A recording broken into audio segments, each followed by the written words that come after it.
नमस्कार। आदर्श शिक्षण संस्थान जोधपुर द्वारा संचालित ऑनलाइन कक्षा में कक्षा 8वीं के सभी भाई बहनों का हार्दिक स्वागत और अभिनंदन।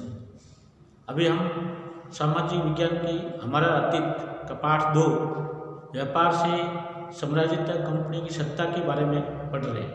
इससे पहले की वीडियो में हमने ये प्रयास किया था कि कंपनी किस प्रकार उसने अपना व्यापार फैलाया, व्यापार करने के बाद उनको क्या लगा कि हम शासन भी स्थापित कर सकते हैं।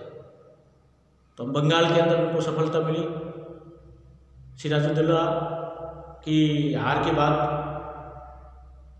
जिसको हम प्लासी का युद्ध कहते हैं, उसके 1757 में उनकी जीत होने के बाद में अंग्रेजों को लगा कि हम शासन भी संभाल सकते हैं। फिर बक्सर की लड़ाई हुई 1764 में, उसके अंदर भी वो जीत गए और उनको लगा कि व्यापार से हम अपने अपने रियासतों को, ये जो भारत की रियासतें हैं, इन पर नियंत्रण करके व्यापार को और ज़्यादा सरलता से आगे बढ़ा सकते हैं। नहीं तो बहुत सारी समस्या आती थी। इसलिए उनका एक उद्देश्य ये भी हो गया, व्यापार को बढ़ाना है, लाभ प्राप्त करना है, तो हमको और देशी रियासतों पर कैसे नियंत्रण किया जाए, इसके बारे में सोचना पड़ेगा। तो युद्ध बिना लड़े, अभी अंग्रेजों की ये इच्छा नहीं थी कि हम युद्ध करके उन पर नियंत्रण करें। तो अभी हम इस वीडियो में ये समझने का प्रयास करेंगे कि कंपनी ने किस प्रकार अपने साम्राज्य का विस्तार किया, शासन करने की मानसिकता क्यों जगी, ये पहले एक वीडियो में पढ़ा। इस वीडियो में हम ये समझने का प्रयास करेंगे कंपनी के साम्राज्य का विस्तार कैसे हुआ। तो हम देखेंगे 1757 के युद्ध के बाद में और फिर 1764 के बक्सर युद्ध के बाद में कंपनी ने विभिन्न रियासतों पर अपना कब्जा करना प्रारंभ कर दिया। अभी उनकी नीति ये नहीं थी कि सीधे आक्रमण किया जाए, वो विभिन्न प्रकार की राजनीतिक, आर्थिक और सामाजिक ऐसे कई प्रकार की और कूटनीतिक साधनों के द्वारा उसने ये प्रयास प्रारंभ किया। किसी भी रियासत से उन्होंने सीधी लड़ाई नहीं लड़ी, रियासत को एक एक करके अपने नियंत्रण में लिया ताकि अपना जो व्यापार है निष्कंटक हो जाए, कोई समस्या नहीं रहे, बेरोक टोक हम व्यापार करें, लाभ कमाएं। इसके लिए सभी कंपनियों को किसी भी तरह अपने अंडर में लेना पड़ेगा और उस पर नियंत्रण करने के लिए उन्होंने ये बिना लड़ाई के, सीधी लड़ाई नहीं लड़ने के, राजनीतिक, आर्थिक और कूटनीतिक चालों के द्वारा उनको अपने वश में करना प्रारंभ किया।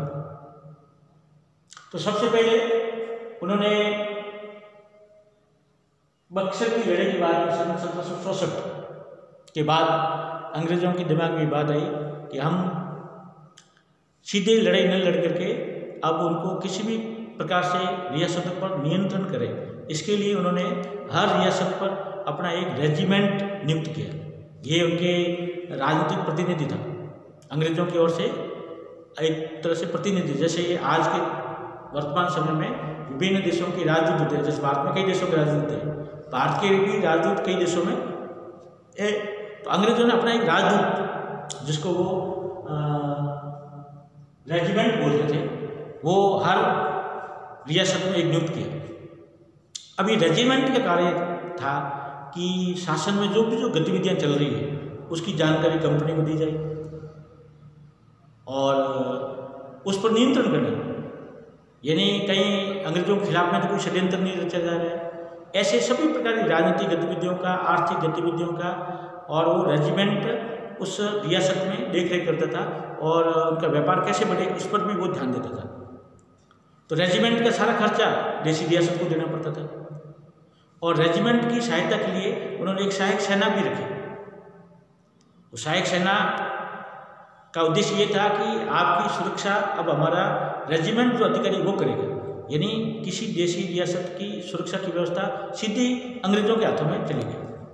रेजिमेंट नियुक्त करने का मतलब है उसकी राज्य की सुरक्षा करने का दायित्व अंग्रेजों का है। उसके लिए उन्होंने सेना रख दी और सेना का जितना भी खर्चा है वो देशी रियासतों को देना पड़ता था। इस प्रकार अंग्रेजों ने और रेजिमेंट और सहायक सेना और सहायक संधि के द्वारा रियासतों पर अपना अधिकार जमाना प्रारंभ कर दिया। सहायक संधि यानी हमारी सेना आपके साथ रहेगी और आपकी सुरक्षा के लिए, और सेना का सारा खर्चा आपको देना पड़ेगा, यानी सारी प्रकार की सुरक्षा की व्यवस्था अंग्रेजों के हाथ में चली जाएगी। ऐसी जिस रियासत के साथ संधि होती थी उसको सहायक संधि बोलते थे।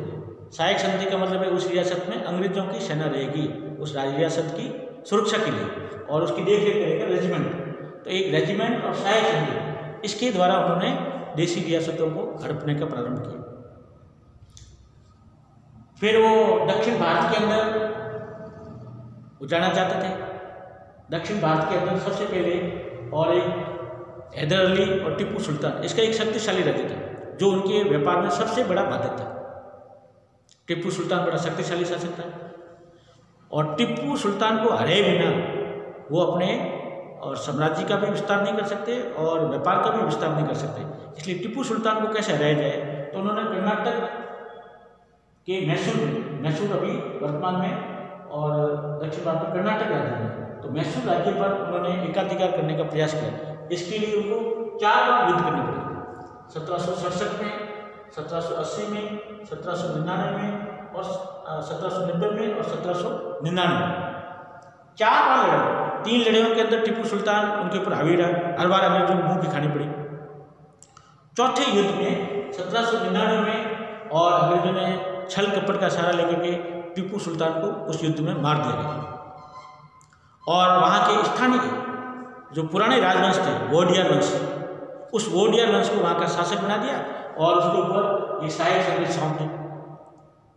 सहायक संधि का मतलब उनकी सेना वहाँ नियुक्त कर दी, रेजिमेंट नियुक्त कर दिया और सारा नियंत्रण अंग्रेजों का, नाम मात्र का वो वोडियार राजवंश मैसूर का राजा बन गया। इस प्रकार उन्होंने मैसूर पर राज्य शासन स्थापित करके और अपने व्यापार को निष्कंटक आगे बढ़ाने का प्रयास किया। उसके बाद में दक्षिण भारत के अंदर एक मराठों की शक्ति थी। तो पानीपत की तीसरी लड़ाई के बाद में मराठा भी क्षत विक्षत हो गए थे, अलग अलग बिखर गए थे। कोई सिंधिया परिवार के हाथ में था, कोई और होलकर परिवार के हाथ में था, कोई पेशवा राजवंश था। ऐसे अलग अलग राजवंशों में बिखर गया था और एक उसकी कमान संभाल रही थी और पेशवा परिवार ने, तो पूना के अंदर उसका केंद्र था। ऐसी मराठा शक्ति थोड़ी कमजोर हो गई थी, तो अंग्रेजों को ये समय बहुत उपयुक्त लगा कि मराठों को कैसे कमजोर किया जाए। दक्षिण में सबसे बड़े मराठा शक्तिशाली है, तो मराठों का लड़ना भी कठिन काम था। तो मराठों की बिखरी हुई शक्ति को देख करके अंग्रेजों ने उनके साथ में 3 लड़ाई और 3 लड़ाइयों के बाद में उनको पहली 2 लड़ाई में 1782 में और 1803 में अंग्रेजों को मात खानी पड़ी। लेकिन 1817 से 1819 में तीसरी लड़ाई के अंदर और उन्होंने मराठों को पूरी तरह से कुचल दिया। फिर रंगपट्टनम की संधि हुई। इसके अंदर युद्ध के बाद 1819 में रंगपट्टनम की युद्ध के बाद में उस संधि में और जो पेशवा थे उसको पूना से बिठूर भेज दिए, स्थानांतरण कर दिया और उनको पेंशन पर भेज दिया। ऐसे करके मराठों की शक्ति को कमजोर करके और अंग्रेजों ने शासन व्यवस्था अपने हाथ में ली। अब वो उत्तर पश्चिम के भी कई वो चीन के प्रभाव को भी रोकना चाहते थे, तो उत्तर पश्चिम के कई इलाकों पर भी और अंग्रेजों ने अपना साम्राज्य स्थापित किया। फिर अंग्रेजों के एक गवर्नर जनरल लॉर्ड हेस्टिंग्स 1813 से 1823 में भारत में गवर्नर जनरल के रूप में, उस गवर्नर जनरल जो था लॉर्ड हेस्टिंग्स, इसने एक नीति अपने सर्वोच्चता की। सर्वोच्चता का मतलब ये था कि कंपनी का शासन है, अंग्रेजों का शासन है, वो सबसे ऊंचा है, श्रेष्ठ है। भारतीय शासन व्यवस्था कमजोर है, वो कर नहीं सकते। इसलिए ये सबके ऊपर स्थापित करने के लिए कंपनी का शासन सबसे अच्छा है, श्रेष्ठ है, लोगों के दिमाग में बैठाने के लिए और उसने एक नीति अपने सर्वोच्चता की नीति, और इस नीति पर उसने कई कंपनियों को और कई देशी रियासतों को नीचे दिखाने के लिए और उसको हड़पना प्रारंभ किया। 1838 से 1842 ईस्वी तक उसने उत्तर पश्चिम भारत पर भी अपना शासन स्थापित कर लिया, क्योंकि चीन के बढ़ते हुए प्रभाव को रोकना चाहते थे। उत्तर पश्चिम भारत के अंदर चीन का प्रभाव था, उनको लग रहा है कि चीन भारत के अंदर प्रवेश कर गया तो हमारा व्यापार ठप हो जाएगा। इसलिए 38 से 42 साल तक उसने केवल उत्तर पश्चिम भारत पर ध्यान दिया और इधर के जम्मू कश्मीर का ये जो भाग है यहाँ पर उसने अपना राज्य स्थापित किया। उसके बाद में उसने 1843 में सिंध पर अधिकार कर लिया, 1849 में पंजाब पर भी अपना अधिकार कर लिया। फिर वो इनके एक शासक गवर्नर जनरल आए थे लॉर्ड डलहौजी। लॉर्ड डलहौजी ने और एक नीति अपनाई थी, वो थी विलय नीति। लॉर्ड डलहौजी 1848 से 1856 ईस्वी तक भारत में गवर्नर रहे जनरल, और उन्होंने यहाँ की रियासतों को हड़पने के लिए एक नई नीति अपनाई, उसका नाम था विलय नीति। इस विलय नीति का मतलब ये है कि किसी भी राजा के कोई संतान नहीं होती और राजा की मृत्यु हो जाती है तो उसके बाद में वो किसी को गोद लेकर के और अपना नया राजा घोषित नहीं कर सकते थे। यानी जिसके कोई संतान नहीं है और राजा की मृत्यु हो जाती है तो सीधा सा शासन अंग्रेजों के हाथ में चला गया, क्योंकि उन्होंने उसमें विलय करने के लिए कर दिया, गोद निषेध ये नियम बना दिया, कोई भी गोद लेकर के और अपना शासक नहीं बना सकता। तो ये बहुत बड़ा उन्होंने षड्यंत्र रखा गवर्नर जनरल लॉर्ड डलहौजी ने, और इस विलय नीति के अनुसार सतारा की रियासत गई, झांसी की भी गई, संबलपुर है उसको भी कब्जा में लिया, उदयपुर रियासत को भी लिया, नागपुर रियासत है, इन सभी रियासतों पर उन्होंने अपना नियंत्रण स्थापित कर लिया, क्योंकि उन्होंने पहले समझौता कर लिया कि इन रियासतों के राजा के कोई संतान नहीं थे और वो दूसरी संतान को गोद ले नहीं सकते, तो उसका कोई उत्तराधिकारी नहीं, उत्तराधिकारी जिसका कोई नहीं है उसका मालिक अंग्रेज है। तो लॉर्ड डलहौजी ने ये बहुत बड़ा षड्यंत्र रचा और उन्होंने और इस प्रकार इन रियासतों पर कब्जा किया। फिर 1856 में उन्होंने अवध पर भी कब्जा किया। अवध का जो नवाब था वो जनता का चाहता था, जनता का विश्वास पात्र था, लेकिन अंग्रेजों ने एक बहाना बनाया कि ये जो अवध का नवाब है वो शासन संभाल नहीं पा रहा है। यानी वो लोगों को कह रहे थे कि हम अवध के नवाब पर कुशासन से आजाद करने के, आपके साथ कुशासन हो रहा है, यानी शासन ठीक नहीं चल रहा, आपके साथ अन्याय हो रहा है, इसके लिए हम नवाब को हटाना चाहते हैं। और उन्होंने नवाब को हटा करके और जेल में डाल दिया, जबकि जनता के प्रति उनकी बहुत बड़ी श्रद्धा थी। अंग्रेजों ने कहा कि हम कुशासन से आपको आज़ाद करवाने के लिए और ये नवाब को हटा करके और हम शासन स्थापित करना चाहते हैं ताकि आपके साथ न्याय हो, लेकिन जनता सब नवाब के साथ थी और उन्होंने बहुत बड़ा आंदोलन किया और अंततः जनता ने विद्रोह करके 1857 की जो हमारे देश की क्रांति थी उस क्रांति में अवध के लोग भी शामिल हो गए कि अंग्रेजों की चाल है देश पर धीरे धीरे कब्जा करना। इस प्रकार अंग्रेजों ने संपूर्ण देश भर में और अपनी कूटनीति के द्वारा, राजनीतिक द्वारा, कई आर्थिक गतिविधियों के द्वारा और उस पर नियंत्रण करने का प्रयास किया। तो आज हम जो वीडियो में ये समझने का प्रयास कर रहे थे कंपनी का साम्राज्य कैसे फैला, तो हमको ध्यान रहेगा सबसे पहले उन्होंने अपने बक्सर की लड़ाई के बाद में रेजिमेंट और सहायक संधि ये सब के ऊपर थम गई। फिर उसके साथ उन्होंने मैसूर राज्य पर एकाधिकार किया। फिर उन्होंने मराठों के साथ 3 बार लड़ाई करके और उनकी शक्ति को कमजोर किया, कुचल दिया उनको। फिर जनरल लॉर्ड हेस्टिंग्स ने सर्वोच्चता की नीति अपनाई कि हमारा शासन सबसे श्रेष्ठ है, आप शासन कर नहीं सकते, संभाल नहीं सकते, ऐसे सबके ऊपर मानसिकता बना दी। उससे भी कई रियासतों को उन्होंने और अपने कब्जे में किया, लेकिन कई जगह ये चला भी नहीं।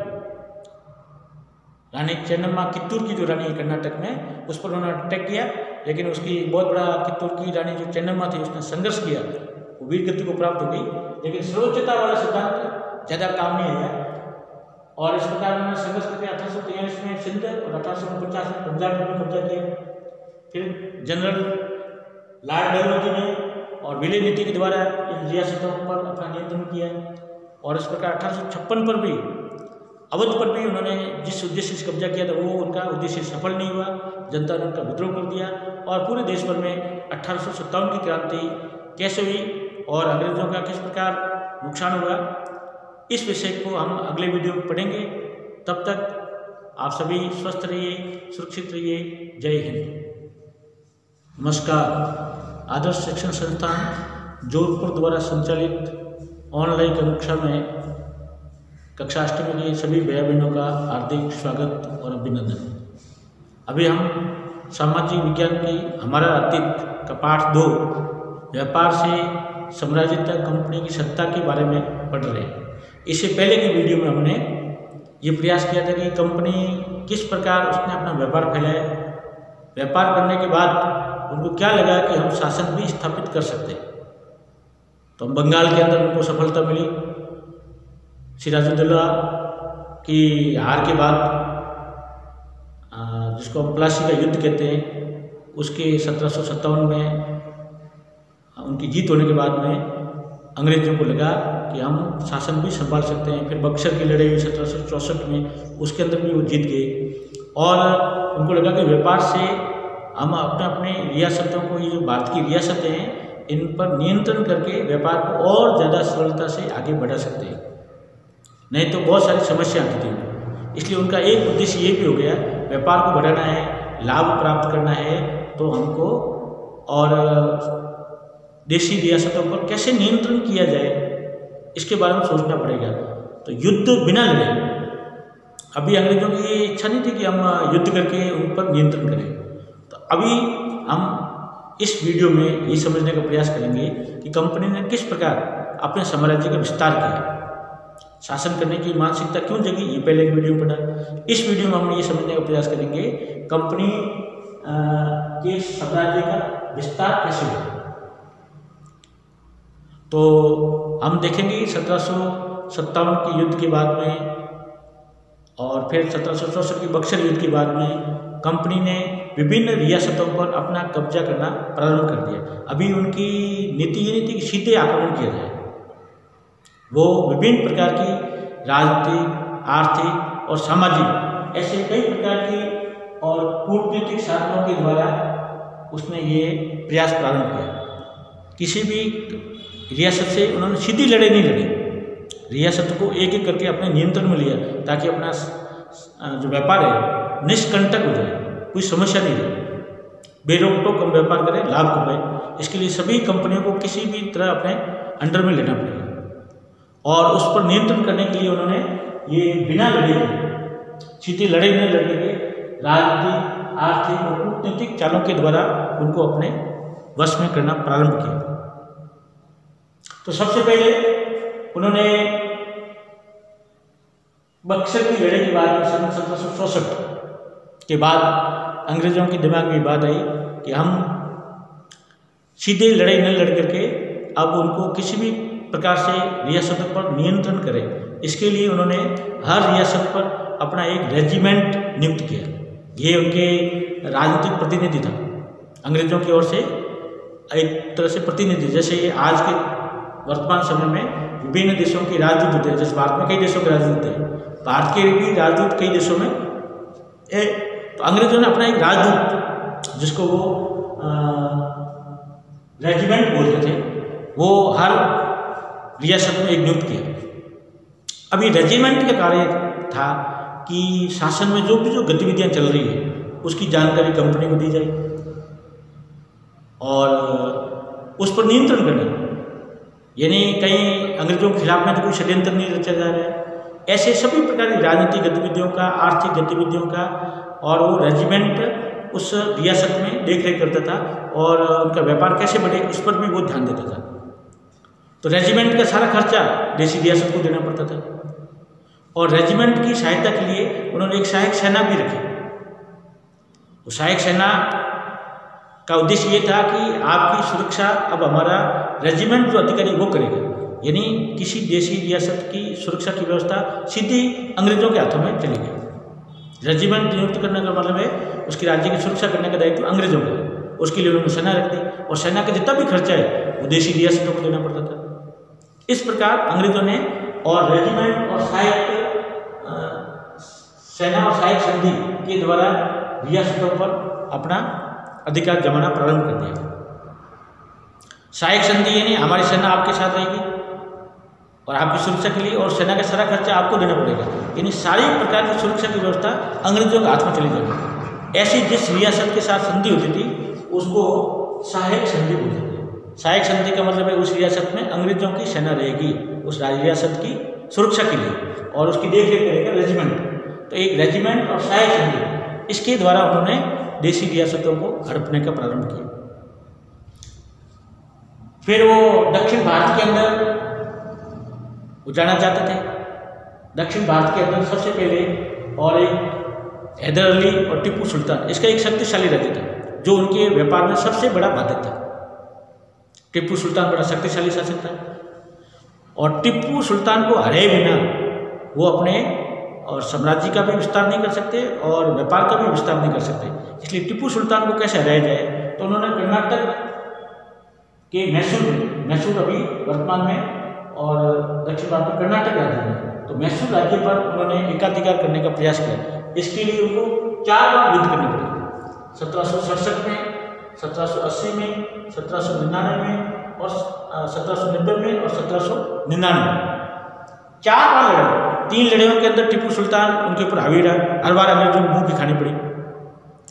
चौथे युद्ध में 1799 में और अंग्रेजों ने छल कपट का सहारा लेकर के टीपू सुल्तान को उस युद्ध में मार दिया गया और वहाँ के स्थानीय जो पुराने राजवंश थे, वोडियार वंश, उस वोडियार वंश को वहाँ का शासक बना दिया और उसके ऊपर ये सहायक संधि सौंप दी। सहायक संधि का मतलब उनकी सेना वहाँ नियुक्त कर दी, रेजिमेंट नियुक्त कर दिया और सारा नियंत्रण अंग्रेजों का, नाम मात्र का वो वोडियार राजवंश मैसूर का राजा बन गया। इस प्रकार उन्होंने मैसूर पर राज्य शासन स्थापित करके और अपने व्यापार को निष्कंटक आगे बढ़ाने का प्रयास किया। उसके बाद में दक्षिण भारत के अंदर एक मराठों की शक्ति थी। तो पानीपत की तीसरी लड़ाई के बाद में मराठा भी क्षत विक्षत हो गए थे, अलग अलग बिखर गए थे। कोई सिंधिया परिवार के हाथ में था, कोई और होलकर परिवार के हाथ में था, कोई पेशवा राजवंश था। ऐसे अलग अलग राजवंशों में बिखर गया था और एक उसकी कमान संभाल ली थी और पेशवा परिवार ने, तो पूना के अंदर उसका केंद्र था। ऐसी मराठा शक्ति थोड़ी कमजोर हो गई थी, तो अंग्रेजों को ये समय बहुत उपयुक्त लगा कि मराठों को कैसे कमजोर किया जाए। दक्षिण में सबसे बड़े मराठा शक्तिशाली है, तो मराठों का लड़ना भी कठिन काम था। तो मराठों की बिखरी हुई शक्ति को देख करके अंग्रेजों ने उनके साथ में 3 लड़ाई लड़ी और 3 लड़ाइयों के बाद में उनको पहली 2 लड़ाई में 1782 में और 1803 में अंग्रेजों को मात खानी पड़ी। लेकिन 1817 से 1819 में तीसरी लड़ाई के अंदर और उन्होंने मराठों को पूरी तरह से कुचल दिया। फिर रंगपट्टनम की संधि हुई। इसके अंदर युद्ध के बाद 1819 में रंगपट्टनम की युद्ध के बाद में उस संधि में और जो पेशवा थे उसको पूना से बिठूर भेज दिए, स्थानांतरण कर दिया और उनको पेंशन पर भेज दिया। ऐसे करके मराठों की शक्ति को कमजोर करके और अंग्रेजों ने शासन व्यवस्था अपने हाथ में ली। अब वो उत्तर पश्चिम के भी कई वो चीन के प्रभाव को भी रोकना चाहते थे, तो उत्तर पश्चिम के कई इलाकों पर भी और अंग्रेजों ने अपना साम्राज्य स्थापित किया।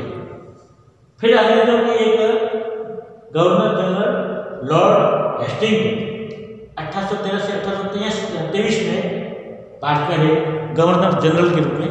उस गवर्नर जनरल जो था लॉर्ड हेस्टिंग्स, इसने एक नीति अपने सर्वोच्चता की। सर्वोच्चता का मतलब ये था कि कंपनी का शासन है, अंग्रेजों का शासन है, वो सबसे ऊंचा है, श्रेष्ठ है। भारतीय शासन व्यवस्था कमजोर है, वो कर नहीं सकते। इसलिए ये सबके ऊपर स्थापित करने के लिए कंपनी का शासन सबसे अच्छा है, श्रेष्ठ है, लोगों के दिमाग में बैठाने के लिए और उसने एक नीति अपने सर्वोच्चता की नीति, और इस नीति पर उसने कई कंपनियों को और कई देशी रियासतों को नीचे दिखाने के लिए और उसको हड़पना प्रारंभ किया। 1838 से 1842 ईस्वी तक उसने उत्तर पश्चिम भारत पर भी अपना शासन स्थापित कर लिया, क्योंकि चीन के बढ़ते हुए प्रभाव को रोकना चाहते थे। उत्तर पश्चिम भारत के अंदर चीन का प्रभाव था। उनको लग रहा है कि चीन भारत के अंदर प्रवेश कर गया तो हमारा व्यापार ठप हो जाएगा, इसलिए 38 से 42 साल तक उसने केवल उत्तर पश्चिम भारत पर ध्यान दिया और इधर के जम्मू कश्मीर का ये जो भाग है यहाँ पर उसने अपना राज्य स्थापित किया। उसके बाद में उसने 1843 में सिंध पर अधिकार कर लिया, 1849 में पंजाब पर भी अपना अधिकार कर लिया। फिर वो इनके एक शासक गवर्नर जनरल आए थे लॉर्ड डलहौजी। लॉर्ड डलहौजी ने और एक नीति अपनाई थी, वो थी विलय नीति। लॉर्ड डलहौजी 1848 से 1856 ईस्वी तक भारत में गवर्नर रहे, जनरल, और उन्होंने यहाँ की रियासतों को हड़पने के लिए एक नई नीति अपनाई, उसका नाम था विलय नीति। इस विलय नीति का मतलब ये है कि किसी भी राजा के कोई संतान नहीं होती और राजा की मृत्यु हो जाती है तो उसके बाद में वो किसी को गोद लेकर के और अपना नया राजा घोषित नहीं कर सकते थे। यानी जिसके कोई संतान नहीं है और राजा की मृत्यु हो जाती है तो सीधा सा शासन अंग्रेजों के हाथ में चला गया, क्योंकि उन्होंने उसमें विलय करने के लिए कर दिया, गोद निषेध ये नियम बना दिया, कोई भी गोद लेकर के और अपना शासन नहीं बना सकता। तो ये बहुत बड़ा उन्होंने षड्यंत्र रखा गवर्नर जनरल लॉर्ड डलहौजी जी ने। और इस विलय नीति के अनुसार सतारा की रियासत ली, झांसी की भी गई, संबलपुर है उसको भी कब्जा में लिया, उदयपुर रियासत को भी लिया, नागपुर रियासत है, इन सभी रियासतों पर उन्होंने अपना नियंत्रण स्थापित कर लिया, क्योंकि उन्होंने पहले समझौता कर लिया कि इन रियासतों के राजा के कोई संतान नहीं थी और वो दूसरी संतान को गोद ले नहीं सकते, तो उसका कोई उत्तराधिकारी नहीं, उत्तराधिकारी जिसका कोई नहीं है उसका मालिक अंग्रेज है। तो लॉर्ड डलहौजी ने ये बहुत बड़ा षड्यंत्र रचा और उन्होंने और इस प्रकार इन रियासतों पर कब्जा किया। फिर 1856 में उन्होंने अवध पर भी कब्जा किया। अवध का जो नवाब था वो जनता का चाहता था, जनता का विश्वास पात्र था, लेकिन अंग्रेजों ने एक बहाना बनाया कि ये जो अवध का नवाब है वो शासन संभाल नहीं पा रहा है। यानी वो लोगों को कह रहे थे कि हम अवध के नवाब पर कुशासन से आज़ाद करने के, आपके साथ कुशासन हो रहा है, यानी शासन ठीक नहीं चल रहा, आपके साथ अन्याय हो रहा है, इसके लिए हम नवाब को हटाना चाहते हैं। और उन्होंने नवाब को हटा करके और जेल में डाल दिया, जबकि जनता के प्रति उनकी बहुत बड़ी श्रद्धा थी। अंग्रेजों ने कहा कि हम कुशासन से आपको आज़ाद करवाने के लिए और ये नवाब को हटा करके और हम शासन स्थापित करना चाहते हैं ताकि आपके साथ न्याय हो। लेकिन जनता सब नवाब के साथ थी और उन्होंने बहुत बड़ा आंदोलन किया और अंततः जनता ने विद्रोह करके 1857 की जो हमारे देश की क्रांति थी उस क्रांति में अवध के लोग भी शामिल हो गए कि अंग्रेजों की चाल है देश पर धीरे धीरे कब्जा करना। इस प्रकार अंग्रेजों ने संपूर्ण देश भर में और अपनी कूटनीति के द्वारा, राजनीतिक द्वारा, कई आर्थिक गतिविधियों के द्वारा और उस पर नियंत्रण करने का प्रयास किया। तो आज हम जो वीडियो में ये समझने का प्रयास कर रहे थे कंपनी का साम्राज्य कैसे फैला, तो हमको ध्यान रहेगा सबसे पहले उन्होंने अपने बक्सर की लड़ाई के बाद में रेजिमेंट और सहायक संधि ये सब के ऊपर था। फिर उसके साथ उन्होंने मैसूर राज्य पर एकाधिकार किया। फिर उन्होंने मराठों के साथ 3 बार लड़ाई करके और उनकी शक्ति को कमजोर किया, कुचल दिया उनको। फिर जनरल लॉर्ड हेस्टिंग ने सर्वोच्चता की नीति अपनाई कि हमारा शासन सबसे श्रेष्ठ है, आप शासन कर नहीं सकते, संभाल नहीं सकते, ऐसे सबके ऊपर मानसिकता बना दी। उससे भी कई रियासतों को उन्होंने और अपने कब्जे किया, लेकिन कई जगह ये चला भी नहीं। रानी चेन्नम्मा कित्तूर की जो रानी है कर्नाटक में, उस पर उन्होंने अटैक किया, लेकिन उसकी बहुत बड़ा कित्तूर की रानी जो चेन्नम्मा थी उसने संघर्ष किया, वो वीर गति को प्राप्त हो गई, लेकिन सर्वोच्चता वाला सिद्धांत ज़्यादा काम नहीं आया। और इस प्रकार उन्होंने संघर्ष करके 1843 में सिंध और 1849 में पंजाब पर भी कब्जा किया। फिर जनरल लॉर्ड डलहौजी ने और विलय नीति के द्वारा इन रियासतों पर अपना नियंत्रण किया। और इस प्रकार 1856 पर भी अवध पर भी उन्होंने जिस उद्देश्य से कब्जा किया था वो उनका उद्देश्य सफल नहीं हुआ, जनता ने उनका विद्रोह कर दिया और पूरे देश भर में 1857 की क्रांति कैसे हुई और अंग्रेजों का किस प्रकार नुकसान हुआ, इस विषय को हम अगले वीडियो में पढ़ेंगे। तब तक आप सभी स्वस्थ रहिए, सुरक्षित रहिए। जय हिंद।